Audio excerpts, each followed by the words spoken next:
Bom, pessoal, para terminar minha parte aqui dessa segunda bloco aqui da geologia, geocronologia e evolução cristal, né, falando sobre os métodos em si, eu vou falar rapidamente aqui sobre outros métodos, né, além daquela base da geologia dura, né, vamos dizer assim, que a gente estava estudando, que é rubi de estrôncio, urânio chumbo, samarino neodímio, potássio hafnio, rênio ósmio e alguns outros aí, né.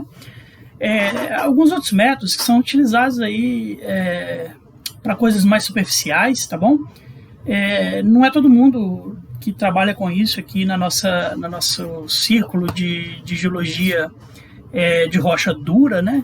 Mas eu acho interessante falar rapidamente como é que funcionam essas coisas, né? Mesmo porque está aí no meio dos isótopos cosmogênicos algumas das coisas muito famosas, como por exemplo carbono 14, né?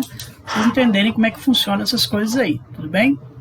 Aí coloquei no fundo uma imagem da gruta do Lago Azul, lá em Bonito, porque o desequilíbrio da série de urânio, por exemplo, é muito utilizado para a datação de estalactites, estalagmites, né? E quando combina com outras coisas, como isótopos de carbono, oxigênio, por exemplo, né? Dá dicas muito boas aí de como que evoluiu o clima do planeta Terra, as condições aí nos últimos centenas de milhares de anos, tá bom? Primeiro, então, sobre nucleidos cosmogênicos, o que acontece é que a superfície da Terra sofre a superfície e a atmosfera, na verdade, né, sofre um bombardeamento constante de raios cósmicos, né, são partículas subatômicas, principalmente prótons, que viajam pelo espaço entre as estrelas em velocidades relativísticas muito altas, né, a velocidade da luz aí. E quando eles atingem a atmosfera terrestre, eles sofrem essa chuvinha aí que se chama espalação, né, eles vão atingir outros átomos, outros nuclídeos aí na atmosfera terrestre e vão gerar como se fosse um jogo de sinuca, né? Uma partícula batendo na outra e gerando essa chuva de partículas aí na superfície da Terra. Então, os raios cósmicos são núcleos atômicos de alta energia, até cerca de 10 a 19 eletronvolts, principalmente de hidrogênio, um pouquinho de hélio também, alguns elétrons e outros núcleos pesados, né? Nós colidir com nucleidos na atmosfera terrestre geram os nucleidos cosmogênicos, né, gerados por esses raios cósmicos, tá bom? O acelerador de partícula mais poderoso da Terra, o colisor de hadrons do CERN, por exemplo, ele produz energia de até cerca de 10 a 13 eletronvolts. Você vê que está muito longe ainda do que os raios cósmicos são capazes de gerar, né? A grande fração desses raios se origina no Sol, no vento solar, aí, né, embora esses geralmente tenham energias muito baixas para gerar os nucleidos cosmogênicos. O restante pode ter sido gerado durante explosões de supernovas, né, ou em outros ambientes de alta energia aí, ao longo do cosmos. Uma outra figurinha mostrando o processo de espalação, né? E a reação primária que ocorre quando os raios cósmicos se colidem com os nucleidos é que vai se quebrar, né, em duas ou mais peças, incluindo nucleidos estáveis, instáveis, prótons, nêutrons e partículas de muito curta vida, muons, pions, etc., né? Inclusive essas partículas aí são usadas para poder provar a teoria da relatividade, né? Elas se movem em velocidades muito rápidas, mas elas têm uma vida muito curta. Não era para elas serem detectadas na superfície da Terra, elas para elas morrerem já na atmosfera. Só que como elas se movem em velocidades muito rápidas, né, o tempo passa de forma devagar para elas, o tempo passa de forma diferente, né? Por isso a gente consegue detectar elas aqui na superfície da Terra. Então todo mundo que viu aquele filme Interestelar lá entende mais ou menos o que eu estou falando, né? Os caras estavam em outro planeta lá, 5 horas para eles era igual a 50 anos à Terra, né? Partículas secundárias têm também alta energia, elas geram uma série de colisões em cascata, né? Como se uma partícula bate na outra, que bate na outra, que bate na outra, até chegar na Terra, até que as energias mais baixas sejam atingidas. Então, os nucleidos cosmogênicos são produzidos em dois locais principais. Na atmosfera, onde os raios cósmicos interagem com nitrogênio, oxigênio e outros gases raros, né, que são os principais aí, componentes da atmosfera, né, gases nobres, etc. Era para falar gases nobres ali no caso, né. Os nucleidos formados podem ser bastante úteis para datação nesse caso. É o caso do carbono 14, que ele é gerado por espalação do nitrogênio na atmosfera, desculpa, né. Ou como traçadores de processos ambientais, para datar a paisagem, geomorfologia, como é o caso do berílio 10, o cloro e o iodo aí nesse caso, né. E às vezes são gerados também na superfície terrestre, né, produção in situ, que é quando esses raios cósmicos, seus produtos, conseguem gerar espalação até chegar na superfície, né, espalação na superfície mesmo. Então, alumínio, berílio e cloro. Eles são muito úteis para tratar a exposição superficial das rochas, porque eles só começam a ser produzidos quando as rochas estão expostas à superfície, né? Então, pela quantidade desses isótopos aí numa rocha, a gente consegue datar há quanto tempo que ela está exposta na superfície, né? Vocês entendem a importância disso aqui, né? O carbono 14, por exemplo, é um isótopo muito raro de carbono. Ele é 0,0 qualquer coisa do carbono, né?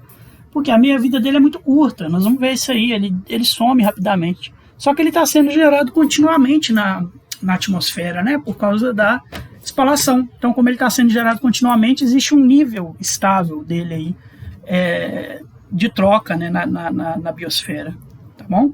Vamos ver isso aqui para frente, tá bom? Então, olha esses nuclídeos cosmogênicos aí de interesse geológico e olha as meias-vidas deles, né? São muito curtas, né? Meia-vida do carbono 14, 5.730 anos. Compara lá com rubídio estrôncio, que era quase 50 bilhões de anos, né? Ou com samarium neodímio, mais de 100 bilhões de anos, né? Lá, o hidrogênio, o trítio, menos ainda, né? Utilizado esse hidrogênio pesado aí, o trítio, para poder fazer datação de água subterrânea, por exemplo, né? Eles têm meia-vida muito mais curta do que os que a gente tratou antes. O carbono 14, então, ele é gerado pela colisão de nêutrons secundários, né, com núcleos de nitrogênio na atmosfera, né? É um isótopo instável, ele decai rapidamente, né, para nitrogênio novamente. Essa reação, o nitrogênio 14 mais um nêutron gera o carbono 14 mais um próton, como se fosse um joguinho de sinuca ali. Esse carbono 14 que é produzido, rapidamente ele oxida, ele vira CO2 e entra no ciclo do carbono, tá bom?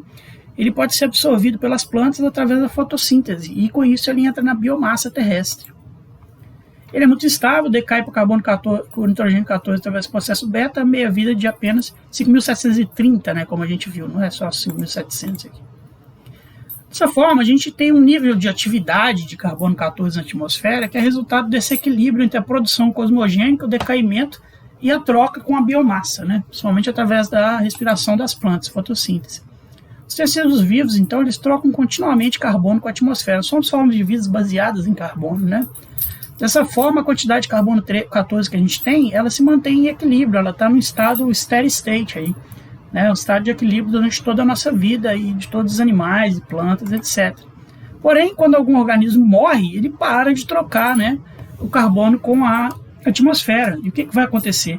Ele vai parar de repreencher o carbono 14 do corpo, né?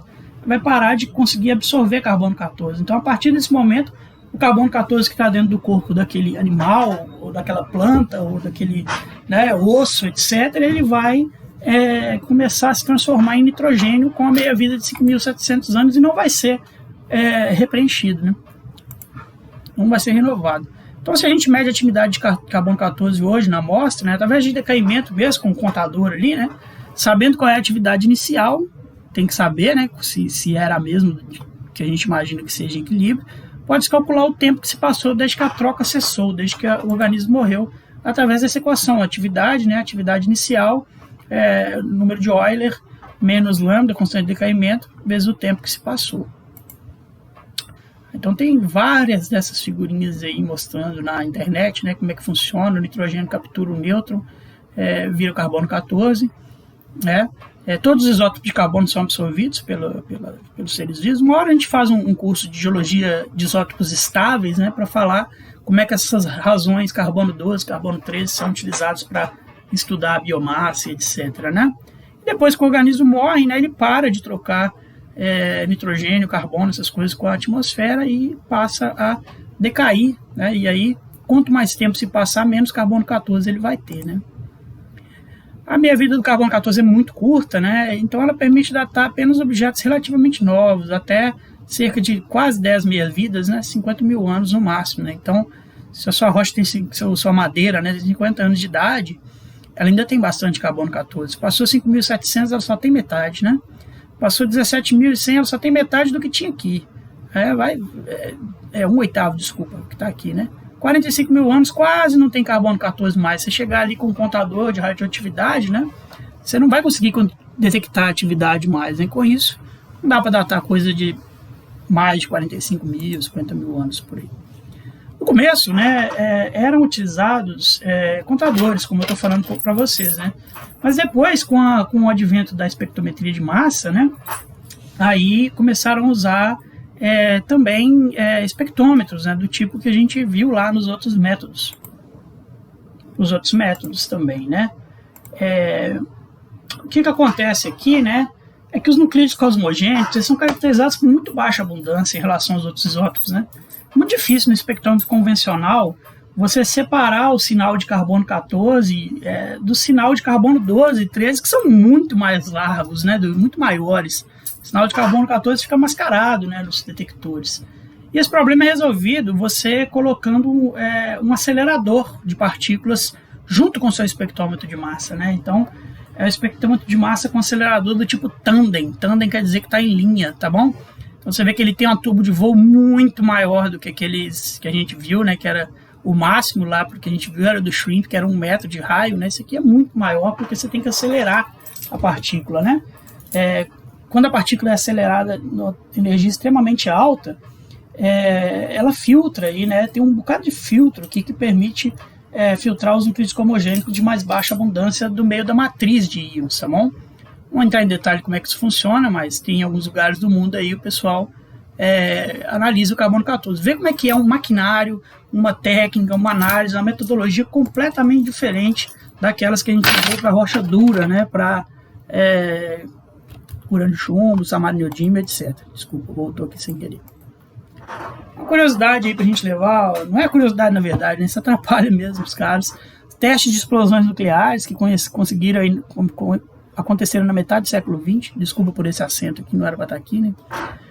Criaram uma profusão de nucleidos, entre aspas, cosmogênicos na atmosfera terrestre, né? Carbono 14, césio, estrôncio, um monte de coisa que não existia, né? E vocês lembram lá da aula que eu falei do decaimento espontâneo, né? Que os vários filhos do urânio 235 aí que nem existem na natureza e que o homem criou a partir dos anos 50 do século passado, né? Antes disso até, né, 40 e poucos por aí. Isso levou a uma mudança na quantidade de carbono 14 na atmosfera, por consequência nas contas utilizadas para o cálculo da idade, né? E por isso aí muitas vezes essas idades de carbono 14 elas são consideradas, na verdade, idades a partir de 1950, né? Quando você fala que um fóssil tem, sei lá, 4.500 anos, na verdade, hoje ele teria 4.570 anos, né? Porque você tem que contar de 1950 para trás, né? 1950 antes presente. E também vários problemas de saúde pública, né? A relação, por exemplo, entre câncer de tireoide e a liberação de iodo 131. Por isso que a gente toma sal com iodo estável, né? Para o iodo estável entrar no lugar que esse iodo radiogênico aí o iodo estável entrar no lugar que esse iodo radiogênico estaria ocupando na nossa garganta, por exemplo, e se a gente deixa o iodo radiogênico entrar na nossa garganta, ele vai decair lá dentro, vai causar pequenas explosões nucleares, a gente não quer que isso aconteça, né? Bom, agora falando agora do berilo, alumínio e cloro, outros isótopos cosmogênicos aí, né? Esses têm meia-vida bem mais longa que o carbono 14 e são aplicados para problemas que envolvem escalas maiores de tempo, até a cronologia do Pleistoceno aí, né? E datação de águas subterrâneas. Diferente do carbono 14, que depois que eles são produzidos, são rapidamente lixiviados e incorporados na hidrosfera. O berilo 10 ele é produzido por raios que interagem com nitrogênio e oxigênio, né? E o que a gente utiliza é o 10 aí no meio desses de lítio, berilo e boro, né? Também pode ser gerado in situ na superfície, né? O berílio decai através do processo beta para o boro 10, esse 10 era para estar em cima aqui, desculpa, né? Meia-vida curtinha, aí, 1,5 milhões de anos.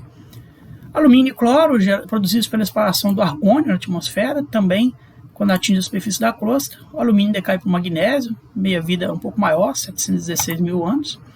E o cloro decai para enxofre e argônio, com essa meia-vida intermediária, né? São rapidamente absorvidos em aerossóis e precipitados. O alumínio é relativamente imóvel e, como o berílio, fica preso nos sedimentos. O cloro já é mais móvel, então é mais útil em estudos hidrogeológicos, hidrológicos, datação de águas subterrâneas.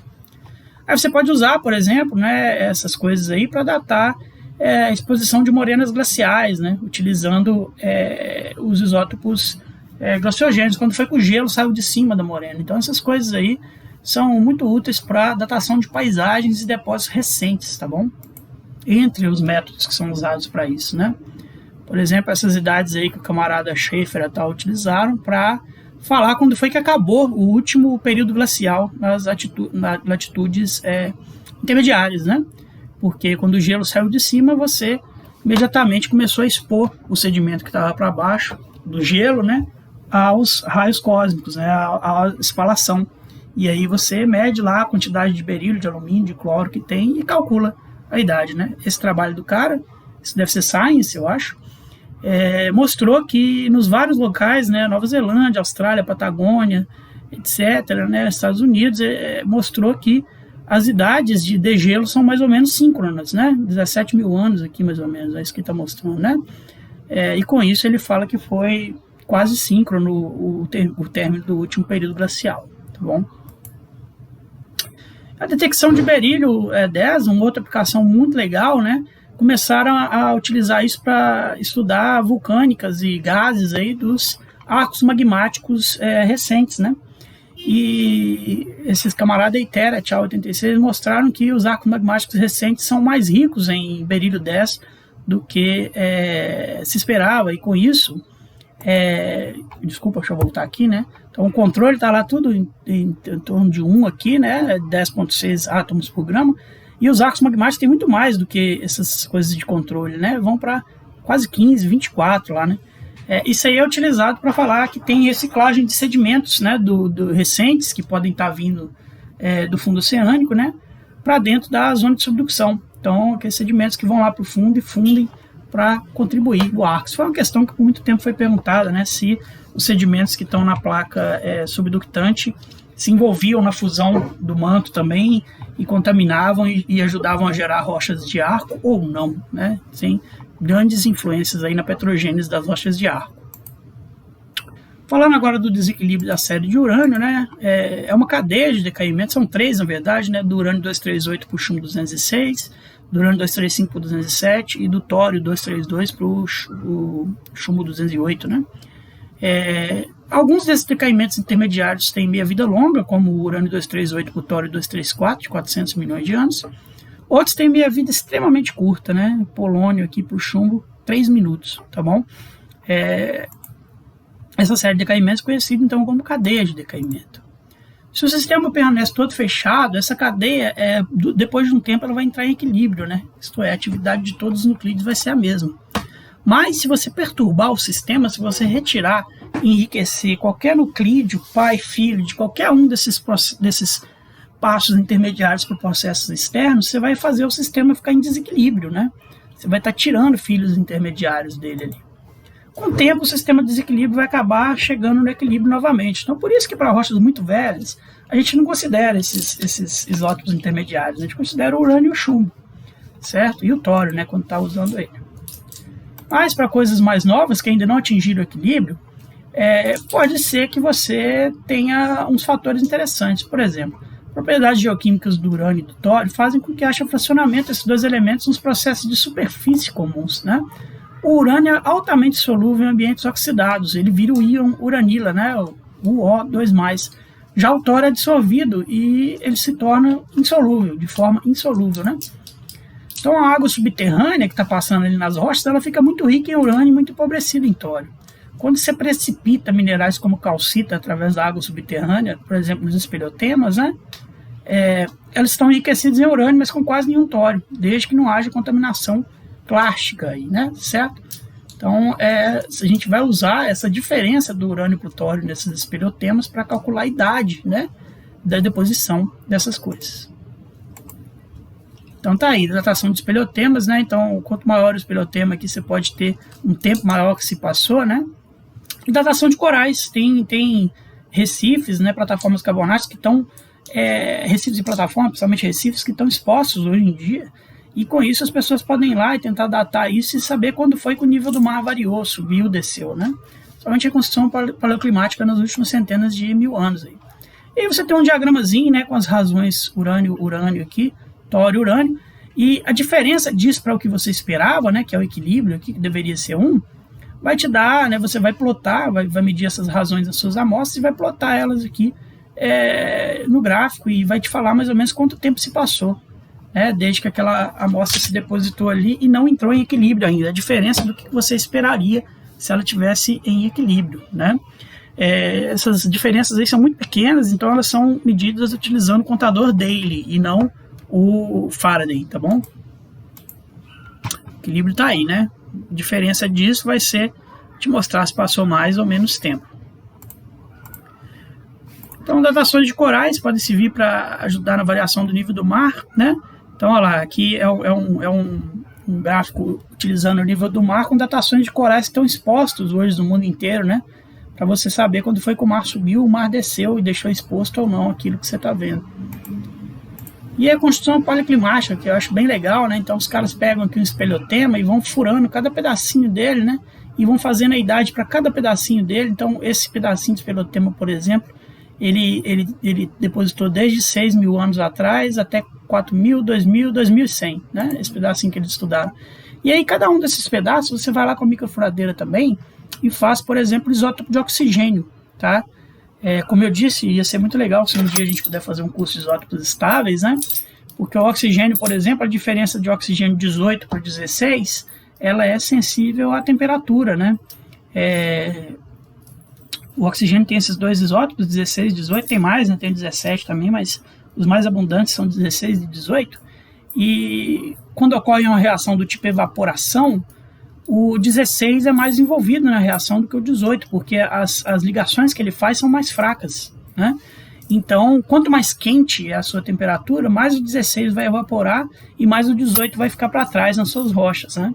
Então, os espelhotemas podem ser usados, né, fazendo essa diferença entre 18 e 16 para tentar reconstituir como é que a Terra esquentou e esfriou, de acordo com os últimos 20 mil, 10 mil, 40 mil. Tem espelhotema aqui no Brasil que parece que chega até 100 mil anos ou mais, né? Então, o pessoal aqui lá de São Paulo, né, Chico Bill aqui e companhia, o pessoal que estuda muito esse tipo de coisa aí, né, e vão usando, né, lá, idades de distância da superfície. Então, aqui está em milímetros, né? 18 centímetros de espelhotema, eles pegam em 120 mil anos, ó, né? Muito interessante. Pode ter hiato, né? Se ele dá uma diferença de idade interessante, que não ficou preservada, né? E aí, olha que legal, né? Publicado aí na Nature, né? Mudanças climáticas na atmosfera nos últimos 116 mil anos no Brasil subtropical, utilizando espelhotema. Aí faz combinado, né? Oxigênio e urânio chumbo, tá bom? Pega a idade e pega o paleoclima. Outro trabalho, tem 1 milhão de trabalhos sobre isso, né? E comparando com coisas lá da Groenlândia, da Antártica, da China, do Brasil, e comparando como é que o clima evoluiu aí na Terra, tudo bem? Beleza, pessoal, isso aí. Espero que vocês tenham gostado e vocês fiquem aí com as aulas do Thiago, que vai falar também sobre lutécio hafnium, potássio argônio e outros métodos, tá bom? Grande abraço para todo mundo. Qualquer dúvida, sugestão, pode mandar aí, bater papo, o que quiser, cachica@ufmg.br, tudo bem? Grande abraço.